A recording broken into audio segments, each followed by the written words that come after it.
দেখাচ্ছিলেন যেখানে গাছ ভেঙে পড়ার ঘটনা ঘটেছে, সেই সঙ্গে আলিপুর বিভিন্ন জায়গায় গাছ ভেঙে পড়েছে। শরৎ বোস রোডেও কিন্তু গাছ ভেঙে পড়েছে। বেলগাছিয়া লেক টাউনেও ঠিক একই ছবি। গতকাল রাতে এই ঝড়ের দাপটে বেশ কিছু রাস্তা এইভাবেই ব্লক হয়ে যায়, একেবারে গাছ ভেঙে পড়ে। তারপর পুরসভার কর্মীরা গিয়ে বিভিন্ন জায়গায় কাজ করেছেন। তবে আজ সকালের ছবিটা বারবারই আপনাদের সামনে তুলে ধরার চেষ্টা করছি। গতকাল রাতে যে আশঙ্কা, যে উৎকণ্ঠা নিয়ে শহরবাসীর রাত কেটেছে এবং মর্মান্তিক দুর্ঘটনাও ঘটেছে বিবি বাগানে, সেখানে এক ব্যক্তির মৃত্যু হয়েছে।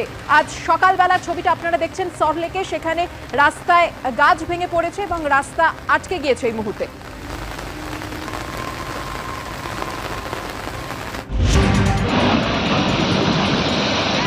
রাত্রি 2:30 বাজে এখন আমরা রয়েছি লেকটাউন অঞ্চলে এবং দেখতে পাচ্ছি যে লেকটাউনের এই বনফুল আবাসন সংলগ্ন একটি রাস্তায় বড় একটা গাছ উপড়ে পড়েছে, পুরো গোড়া থেকে উপড়ে পড়েছে।